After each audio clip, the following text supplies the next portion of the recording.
bisa sofo bana de say okọ na atosi fie no meeting ben na okoye ya ansa na oba be kasa say na atosi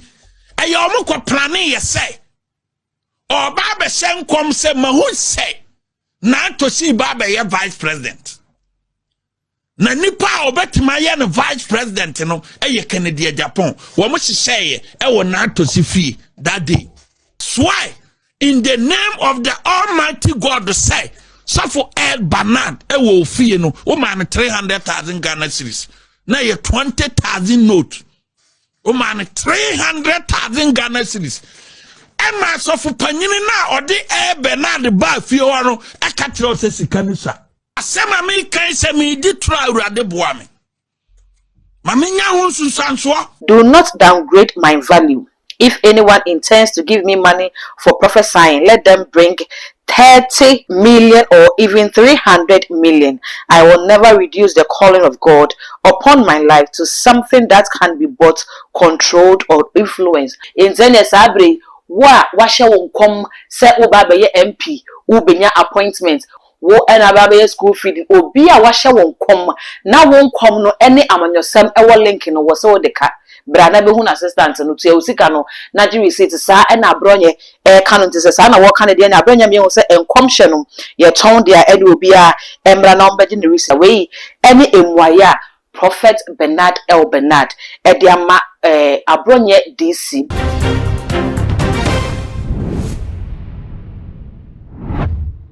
Abusia Sauba Kaya Abra Prophet Bernard El Bernard Ebeshem kom Edefa Honorable Kena Kompreku Japan when social media for Oma Faso for one channel. Wamuhuri pa na wo ba bonten ebeka se enkomhye na wahye no enye wo no ene firi ni pem hu ye nyame ene da na di eretre no nze ne wo ba bonten na bedidi na tem ba ko a enkomhye ba ko ebesu so wo ba na bedidi na tem mienu a enkomhye mienu ebesu abusia papa ya sesa ensam na wo kan no anka amfa ni ago na no yada ena Abronye DC ekotena wo hia TV na wo make allegations be against Prophet Bernard El Bernard a wo trese ya maame na Torshie ema Prophet Bernard El Bernard 300,000 Ghana cedis answer and a wash and come Ediama Honorable Kena Kompreku Japan say or no and oba flag bearer Ediama NPP Amanyukono na ebusia ene Prophet Bernard Ababontin Baba responded Abronye ya watch say and some na Abronye kano no krebia nim na emu na say watini post so ebusia watch roy e Facebook enti make kan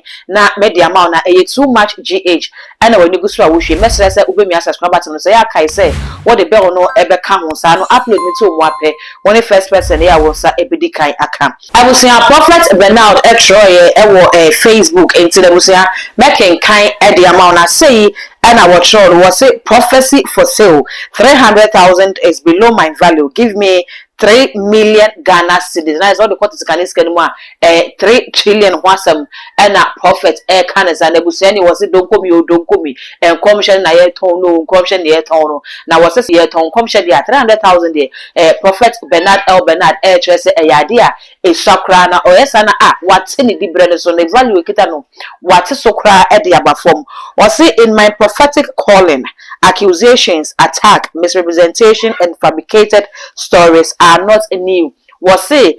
a banning come shadow much a day, Yankopon dia to so the yejume. Set ye cast some dear good hoofy, ye chant to dia to be so. Ye chill be as some more what can ye since assembly trust day. Was set a ya dear a year at the full cry at the man set ye accusing a DBB air to no so the oh was it who at Rakran no. Enya dia eya de foforo e de mano. They are part of the journey. As a prophet, I remain focused on my assignment. I do not prophesy for profit, and I do not trade the grace of God for money. Wose wo no se waye difui. Ne botaye esi na ni so. Se wo mehye kom fama nyame ma won ka ne nyame e ka e de fa nyame ma ho eno ene ne botaye nti eno pe ene esi na ni so a woye na se nyame adom na eda ne so no se wodi ba ko gina kantamantu dwom ana obegina na so dem ho na waye bata trade first ka ba begin commission de wose eno enya ade a wo be ye kra nti no sa de de wonye kra. And even if I were the kind of prophet who prophesy for profits,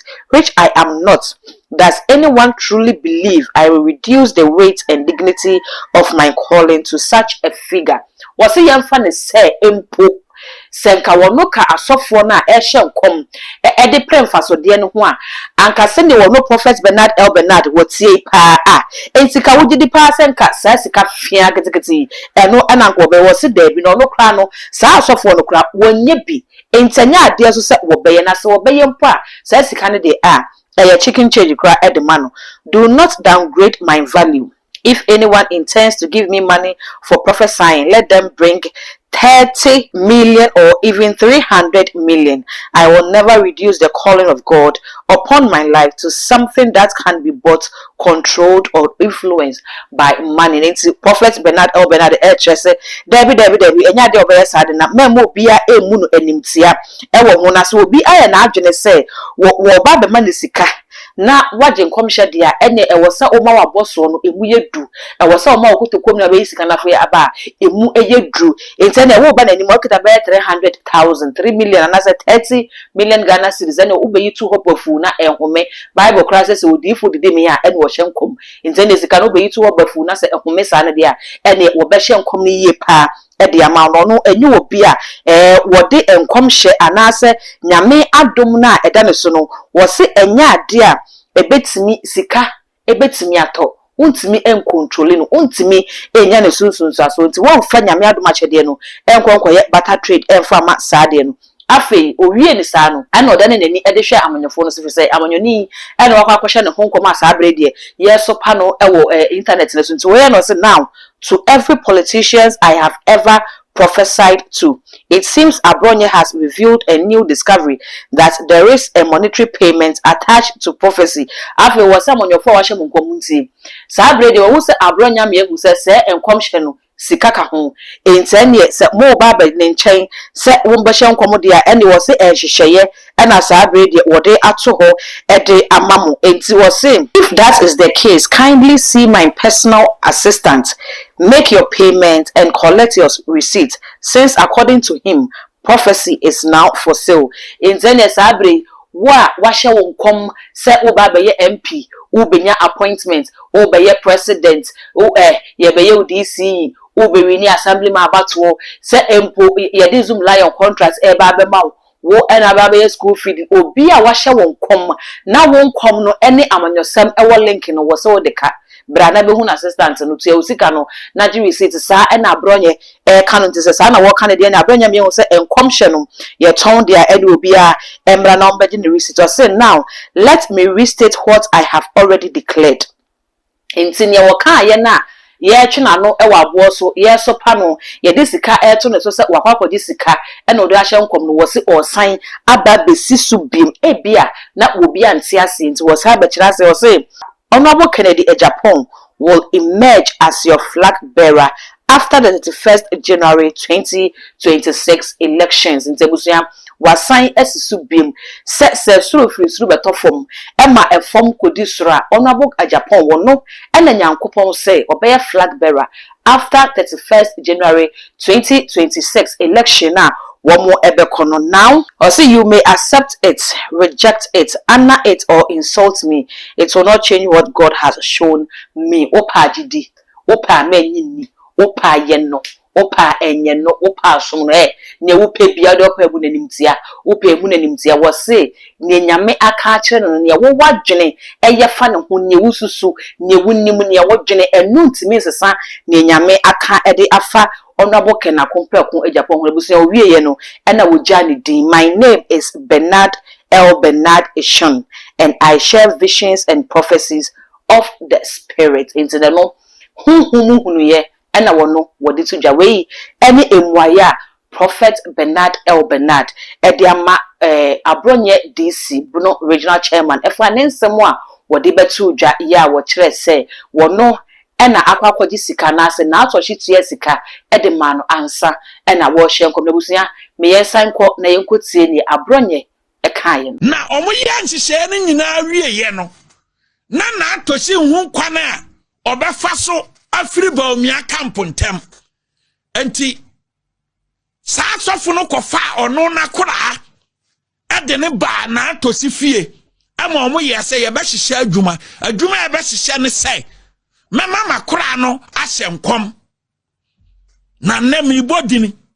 Mummisa suffer air Bernard. Mummisa suffer air Bernard de say, or call na to si fienu. Meeting ben or kwa ye ya and sana or babe kasa say, na to si. Ayomo kwa planning ye say. Or babe shen kom se mahun say. Na to si babe ye vice president. Na nipa obetima ye no vice president no eye Kennedy Japan wo mo hihye e wo na to si fie that day na to si wo ye meeting na meni ho but me gina onyame oja oba eni sunsun kunkun ne din mu sai onyame a osoma ne ba kunkun a wanye bone da na obewu ye de ne moja kono de pepa me no mienu bone ne say that day e wo fie honom no as why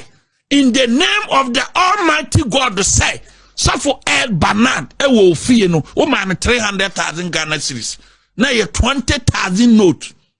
o man 300,000 Ghana cedis e ma suffer panyini na odi El Bernard ba fie ho no e ka tire o se sika ni sa Awurade boa me. Asema me kan se me di tra awurade boa me. Ma me nya ho sunsanso.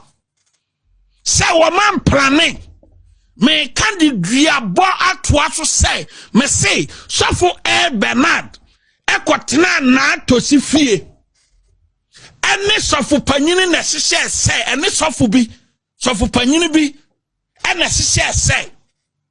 Exp0ses some no ne yakwakuti aban message say obeja wo comment e wo comment section ho e bi kire say nyame nipa de nka wo hu ade na wo ka wia emfa ho ni nipa bia be kan ke be ka hwe na ase we no wo share enkom ni wie no wo no asanda ne no campaign chairman e na wo campaign ni edema ono abo kana kompe ko Japan eno e na ebi ne no ase se bi kire say ka prophet Bernard El Bernard de ko wo share enkom wie a wo hye da enka sasa na ase we no wa share enkom wa chiro book enti book no class wo chiro no wa ton bisa no na Ghana for kire say na ase sike ya na Abronye ken eno na na kire say na so de chiro book ya na so busia ni nyina no prophet Bernard El Bernard ababonten ababe yi ne ho a wo kire say sike biasa enko so eyint Exp0ses ubeja comment comment section ho edi amame all the social media handles no too much gh or subscribe like no wa share na before so any bia hwemidi edi dark gold mackerel.